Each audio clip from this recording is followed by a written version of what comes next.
So yeah, that sort of is a very exaggerated and obvious kind of explanation of how I approach my characters. Elma Duckworth was the first year that I really had an opportunity, so 2006, to really approach a larger character and, like, in the new theater, look at the subtleties of that and think about myself as a 22-year-old young woman, how assured I felt to be coming into the company, getting my Actors Equity card, versus this, you know, that felt in my body so different than what a 16-year-old girl who's like maybe just barely beginning to think about boys and is kind of a little, she's not the most attractive, she's not the cheerleader, she works in this diner, her parents are probably terribly wealthy, and you know, like how all of those things for me translate into physical differences in every single character I do.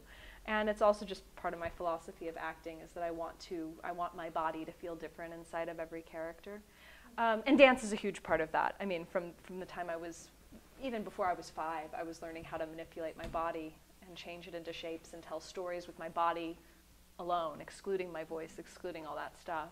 So, does that answer your question? Yeah, I think it's, well, it leads me to maybe expand on it a little bit. Mm-hmm. Derek Whedon once said that he thinks in general at OSF there is this approach that's, it's not like given, it's just what tends to happen here, that there's an approach where an outside-in approach to characters, where how that character moves and stands, and the physical side of it leads you to how they think and feel, rather than the other way around.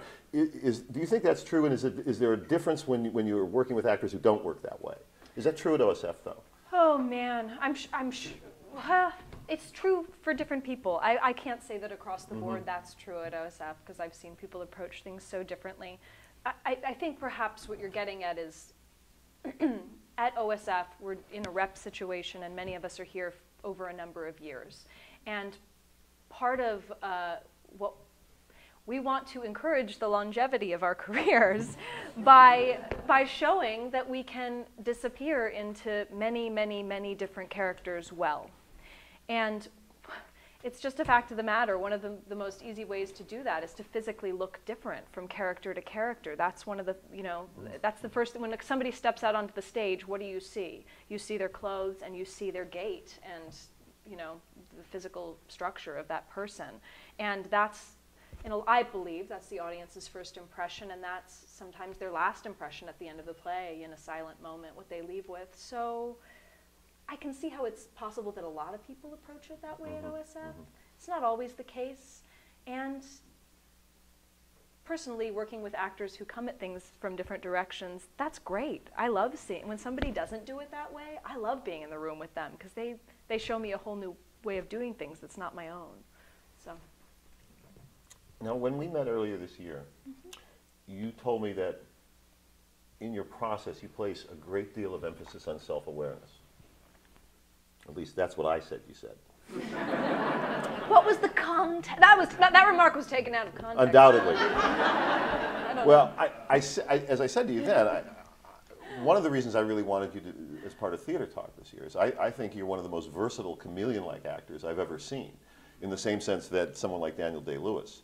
I'll give you, just in case you want to push back, in the same year, Nina Seagull, Portia and Medea Macbeth, Louison and the Imaginary Invalid, Daltershi, Jane Bennett and Lady Mortimer, Tigress and Miranda. It's quite a broad range. So I'm wondering how you think that self-awareness, or that emphasis on self-awareness, contributes to your ability to succeed in such a broad range of roles. Well, again, I think it comes back to that trying to make myself as valuable to the rep as I possibly can. So self-awareness when it comes to really differentiating my characters where possible, self-awareness when it comes to how my comportment in the room with people. I try not to be a difficult actor. I try and be some, nobody sets out to be a difficult actor, but you know, you have to pick and choose your battles. And because we're in a profession where our emotions are at a premium, that's what you want to see on stage. It's often easy to come into the rehearsal room, and it's very difficult sometimes, even for me, to separate how I'm feeling about a director or this costume that I have to wear, or whatever it is, from what I'm actually doing on the stage.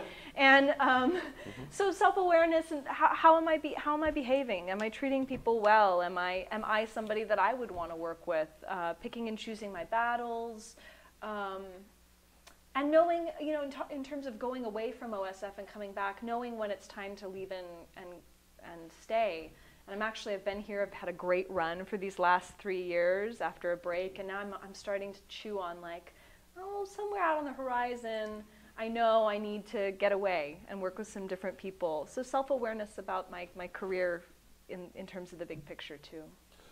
Yeah. Well, it actually leads to something I heard Kate Herster say once, which is, you know, and I think it was in her first year, you know, she was talking about OSF, and she said, you know, this is a place, and one of the reasons she likes OSF so much is she said, this is a place where the most highly prized skill among the acting company is the ability to play well with others.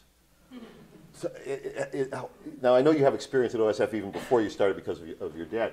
Has that always been the case, and how do you appreciate that aspect of it, the emphasis on that?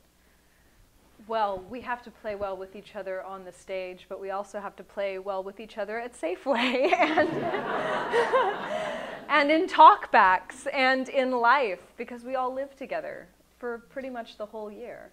And I think probably I would imagine what Kate was getting at is just because the runs are so long, you can't, and actors play to different degrees, but if you're on stage with an actor who is incredibly playful, like Dan Donahue in Hamlet, for example, or Susanna Flood in that same show where it changed every single time, you can't become rigid, even if it's your tendency to go in and do the same thing every day, which is not, I mean, there are many great actors who do that, and they're fantastic, but you can't become too rigid in any one thing. You have to be willing to accept other people's approach and go with it. So. Well, that pertains in rehearsal as well, though, doesn't it? I mean, in terms of creativity. Yeah, sure. Yeah, absolutely.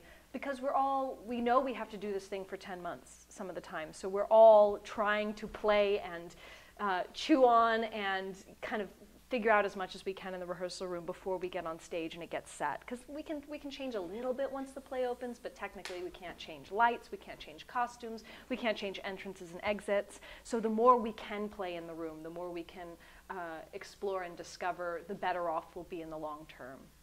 So does that? Yeah, and I'm kind of interested in how, from the actor's point of view, that results in a better, more collaborative production.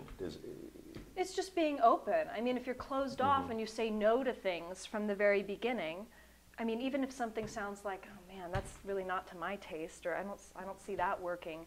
We have 2 months in rehearsal. Most every idea is worth exploring if we have the time to do it, because you never know, it leads down a rabbit hole that could be fantastic. You never know where it's going to lead. You have to give it a chance. And that's something that actually Bill Rausch is really great about. He wants all the ideas. He wants to try everything. He doesn't typically say no. If you come up and you're like, I really want to try this one thing in the scene where I get down in a crouching position, he doesn't go, oh, no, no, no. He's like, okay, well, let's see how it goes, you know? Like, and he honors what everybody brings to the table. One of the things you also said to me was, that I found very interesting, and I'd like you to just expand on, is that ever since you started in theater, you've always wanted to be working. Where does that come from? How does that manifest for you? Because I'll dry up like a raisin if I don't. I don't know. It's just the way it is. I always, even in those years where there were times when I wasn't working, there were other things I was doing. I was writing, or I was drawing, or I was painting, or I was writing music. Or it's just. It's just something I can't live without. I go crazy. I become an angry, crazy person. Well, I'm curious if there's a connection, or what the connection is between that self-awareness that you talked about and that drive to be working. Do you see that in play in some way? Oh. Well, I am self-aware that I'm a workaholic. And I am aware that there are times when I need to take a little bit of a break. That's why I'm not doing anything on the hiatus this year. I'm just going to do some research and knit and play piano at home in Los Angeles. Yeah, I mean, I just, at this point, I know that about myself. I go stir crazy. So I keep seeking out more opportunities. Well, it sort of leads to, I mean, when I looked at my notes, getting ready for this, I found you and I spent a lot of time talking about using, you particularly use the word work a lot. Really? Doing the work, learning to be better by doing or working. So tell us what, you know, with as much depth as I can coax out of you, what is the work for you? How do you think about that term? I find it interesting that I used the word work because it does often feel like play to me. So it's funny that I was calling it work over and over again. It's deeply satisfying to me to lose myself in another reality. I mean, we all have difficulties in our lives and situations that are hard to deal with on a day-to-day basis, some things that we deal with long-term. And for me, being on stage is a productive and therapeutic way of dealing with my life's problems. That's just one explanation for it. There is something, you know, when I come off stage, I always feel like when I come off stage and I don't know what just happened to me, that was a good day of work or play. Because oddly, that I was talking about self-awareness on stage, I try